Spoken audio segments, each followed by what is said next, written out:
The Answer.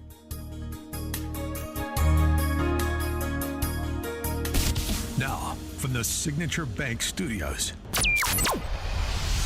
This is Chicago's Morning Answer with Dan Proft and Amy Jacobson on AM 560. The Answer.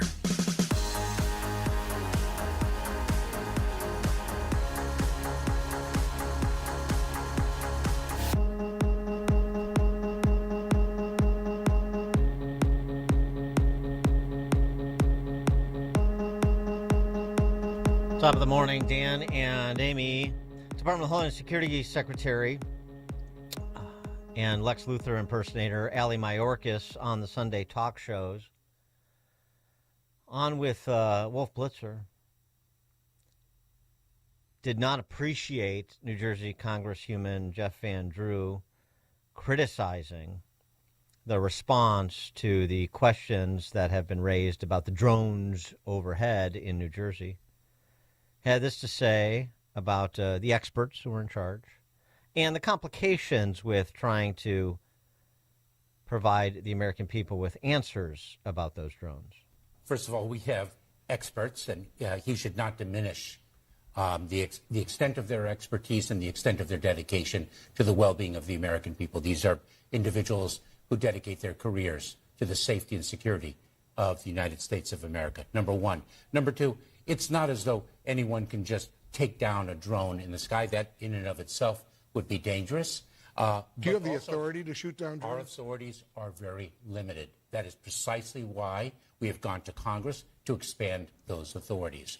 Our authorities are limited by the United States Coast Guard in the maritime environment, the United States Secret Service in its protection of our national leaders, the U.S. Customs and Border Protection with respect to the border. We have various authorities that are discrete to the particular missions. We can't just shoot a drone out of the sky.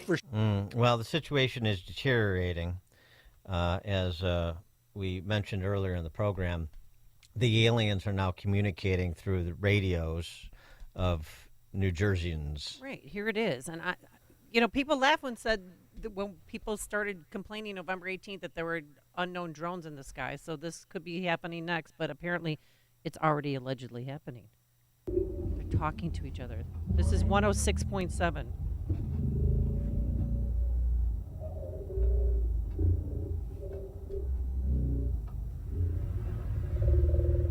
Ooh.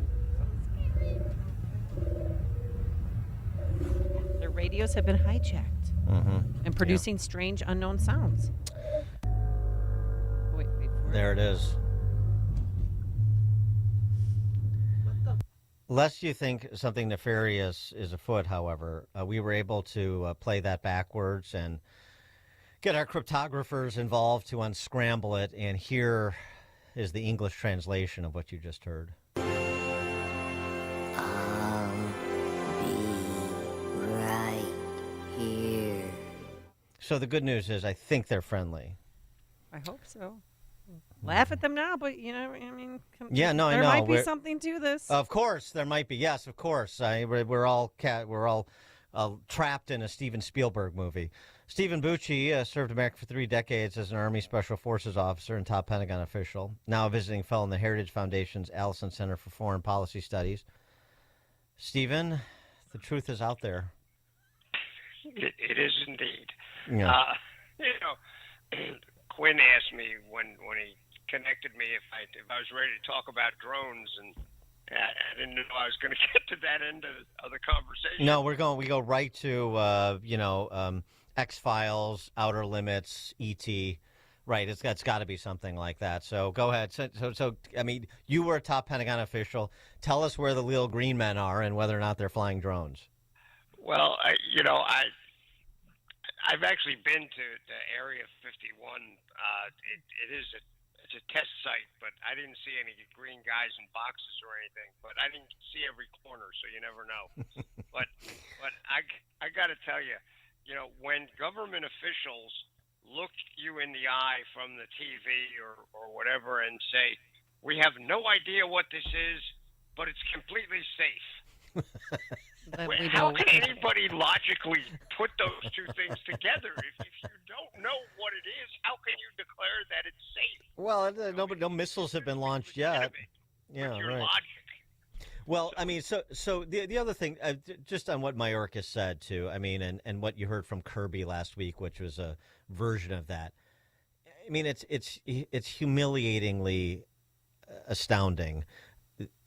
The idea that there are all these lines of demarcation. We have to coordinate with the we're limited by what the Coast Guard can do, what Secret Service can do, what Border Patrol can do. So our hands are tied. We're working on it, but our hands are tied. There's just no way we can marshal the resources or coordinate in an interagency basis to actually get an answer for the American people about these drone formations over New Jersey. Yeah, he made the point of he listed all those different organizations that have distinct authorities and jurisdictions. They all work for him. They're all under his Right. authority as the Secretary of Homeland Security. He didn't mention the FAA, and there is some issues with the FAA and drones that they're trying to figure out. But you know what? The FAA works for his boss too, and his boss can say, "Guys, get rid of them. I don't care who shoots them down. Get rid of them," and they can adjust those authorities. Those authorities are not in place to lock down our own government from defending our airspace and our citizens. It's ludicrous to make that argument. Will it take bringing some of these guys in a room and maybe banging their heads together a little bit, saying, "Stop being idiots, come up with a plan in the next hour, I'll be back." And it can happen. But nobody in the Biden administration, least of all Mayorkas, is willing to have the chutzpah to do that and to take responsibility for doing it. So they wring their hands and clutch their pearls and go, "Oh, well, what are we supposed to do?" Right. How about act like a leader? So you think because you have an administration that is leaderless, it's rudderless, and nobody wants to breach that gap? That's the sum total of it, you think? Well, and that's the most benign response to it. You can get down all sorts of rabbit holes if you go in the other direction. Or is there something that the government is actually doing that they don't want to tell us about for some reason or another? Maybe it's to protect sources and methods. But you know what? If the government had looked us in the eye and said, "Guys, look, this is a federal test. We really can't talk to you about what it's testing, but it's legit. There's no danger to any Americans right now. It's us." Okay, we do get that sometimes the government can't tell us the details, but to pretend that they don't know what it is, but tell us not to worry, okay, that's wrong, and that makes us twice as suspicious. Gee, I wonder why, after some of the things that have gone on in the last couple of years.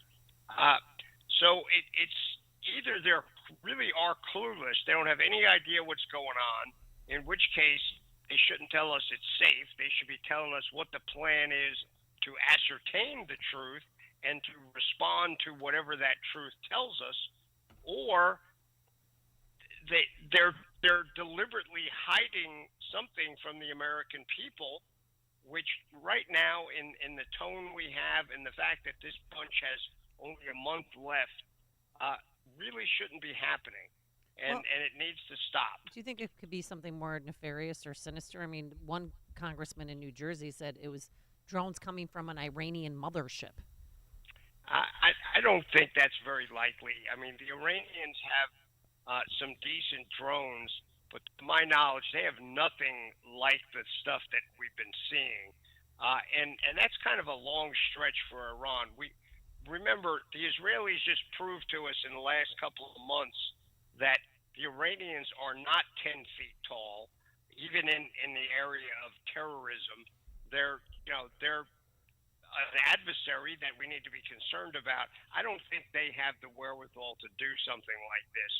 This more than likely is either a U.S. operation that they just don't want to talk about, or it's a bigger adversary than Iran. It would have to probably be the Chinese or the Russians doing something like. Even the North Koreans don't have this kind of a reach right now.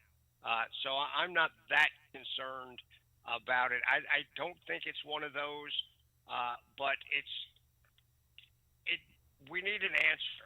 I don't have the answer. I'm just sort of spitballing like everybody else. Yeah, right. But it's something that requires a legitimate response way more than Mayorkas is ever capable of giving. That man hasn't given the United States of America a straight answer for 4 years, and it's ludicrous that he's still in office. Well, and the whole idea that it's some foreign adversary, let's say the Chinese communists, that are using this as a test to either identify or expose the incompetence of the federal government here. I mean, they already know that. I mean, they don't. I mean, and they don't need the spy balloon to know that either. So, I mean, this is not sort of a known unknown with respect to the Chinese Communist Party or any other U.S. adversary. They know what the Biden administration is and what it is not. So they don't need sort of a big splashy drone supply off of the Eastern Seaboard to ensure what they know to be the case. Yeah, I would agree with that, especially with only a month and a week left in the administration. Right. Why would they tip their hand of this kind of capability now?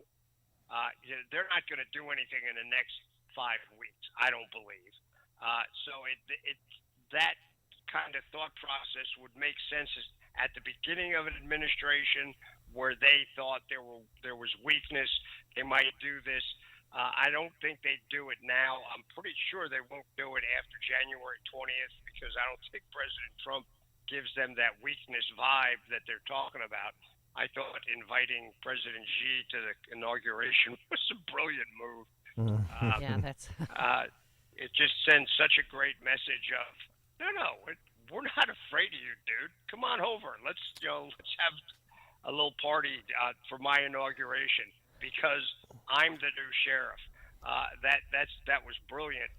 But these guys, it's the Keystone Cops continuing.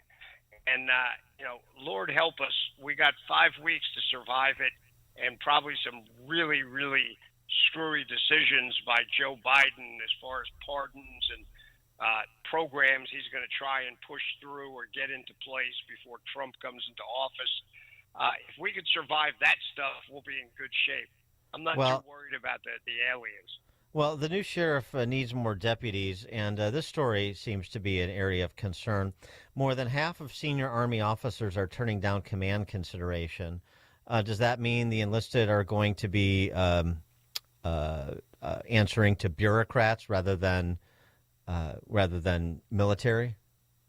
No, that's not the case. Look, command assignments go to about 10 to 15% of the senior officers in the military. So if 50% of them have turned it down, there's a bunch of other ones who are all probably pretty closely qualified with the others to step in and take it, who are motivated and want to do it. If somebody's politics says, well, I don't want to be a commander under this guy, fine, you turn down command, you're out of the Army on your next turnaround, so no big deal. This is the self-selection that the Trump appointees are all saying, fine, if these people don't want to work for us, that makes our job a lot simpler as far as culling the herd, because most of you are not that useful anyway. So this is not going to cripple the military. I don't know the reason for it. Maybe it's not politics. Maybe it is there's too much woke politics, and they don't think it's going to get changed fast enough. So they don't want to take a chance on commanding and getting caught up in it. It demands a little more investigation to see the rationale behind these guys and gals turning down command. And speaking of more deputies, Richard Grinnell, former acting DNI, to be the presidential envoy for special missions, and former House Intel Committee Chairman Devin Nunes to lead the Intel Advisory Board. Do you like those selections? I do very much. I thought Grinnell, before the president named Tulsi Gabbard for DNI, I thought he would step into the DNI job again. But using him in this special envoy position, I think is brilliant. He's a very, incredibly bright guy. He is in line with the president's intent and vision. He will be a really useful asset to deploy at emergencies and other kind of crises. I think it's a great position. Devin Nunes to run the advisory board. They'll do some house cleaning there, but I think that will make that board incredibly effective and useful to the president going forward. When Trump takes office, what is the approach, do you think, or would you recommend to trying to facilitate an end to hostilities in Ukraine, to try to end the killing? I mean, ABC News, and take it for what it's worth, ABC News in scare quotes, but they reported last week 1 million dead in Ukraine. I mean, that is staggering. And as we've talked about before with you, there's been indications from both Putin and Zelensky of a desire to have talks of some rapprochement here. And I just wonder what you think Trump can or should offer both sides to try to come to a ceasefire, or not a ceasefire, to try to come to an armistice, really. I think what he can offer is just the strength of his words, so that when he looks at Zelensky and says, "Look, I know you're not going to like this, but you're going to have to stop fighting for some of this land that these guys have to get peace. Because if you don't, you're going to be left out in the cold. We'll stay with you if you're working positively in this manner, but if you're just saying, just send us more stuff and we'll keep fighting, now we're past that line." Zelensky will believe him. When he turns to Putin and says, "You either need to give some ground here because you were the one who started this mess, or we could go in whole hog. And I've done that to you before, Vlad, so trust me on this one. It's best to make a deal." Putin will also realize that Trump means it. That credibility and gravitas, which Biden has not had from day one, can be the strength that brings those guys to a point where they not only come to the table, but they both make some concessions that allow the Ukrainian people to have peace. The Russian people, too. The Russians are getting tired of having all their young men. In some cases, they're not so young men. Yeah. People are bringing back from that had previously been conscripts that are getting chewed up and killed, too. So, Russia can absorb more of that, but they're reaching the end of their string also. Well, and I mean, just to give you an example for your consideration and response of what else Trump may be able to do that is not directly Ukraine and Russia in terms of territory, but other things that could be offered with erstwhile allies, although this is a difficult ally. Karen Elliott House, writing in the Wall Street Journal, former publisher of the Journal, perhaps Mr. Trump can satisfy Putin's ego another way, in addition, in replacement of grand concessions of Ukrainian territory to Putin. He could promise Russia to persuade Turkey, now a power in Syria, to let Russia keep its important Mediterranean military port at Tartus. Or perhaps Trump, who insists Syria is not our fight, will remove 900 troops from the country's northeast, but that would increase the likelihood turmoil will spread in Syria and perhaps to Iraq. So, I mean, the geopolitical machinations here, there are other things at the president's disposal in terms of persuading other countries to provide some concessions for the larger purpose of ending that war in Eastern Europe, which is in nobody's interest. Yeah, the pulling out the 900 guys, that's, I'm not sure that's worth it. It's a gesture that has a lot of liabilities. letting them or trying to get Turkey to let them keep the bases there, or at least one of the two bases. They have a big air base and a naval base. That might be worthwhile because, to be honest with you, those things have not given Russia all that much, other than it's a place to park their boats that isn't filled with ice and fly their aircraft, which to them is a huge psychological thing. Has not really moved the scales geopolitically that much. So it might be something they could give Putin, and everybody says, okay, fine, who cares? But he does. So that's an interesting idea. I like that. And hopefully, I'm pretty sure President Trump reads the Journal, so he's probably at least considering that now. Stephen Bucci served America for 3 decades as an Army Special Forces officer and top Pentagon official, now a visiting fellow in the Heritage Foundation's Allison Center for Foreign Policy Studies.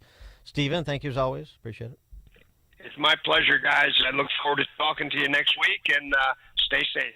All right, thank you. And he joined us on our turnkey .pro answer line. And coming up on Chicago's Morning Answer, 7:37, we'll talk to former U.S. Border Patrol Chief Ron Vitiello. That's Ron Vitiello at 7:37. he's also the former director of ICE. Very interesting man. But now let's head into the newsroom first. Here is Mike Scott. 46 degrees, gray skies, a little bit of drizzle and fog in the area. And news from Europe this morning as German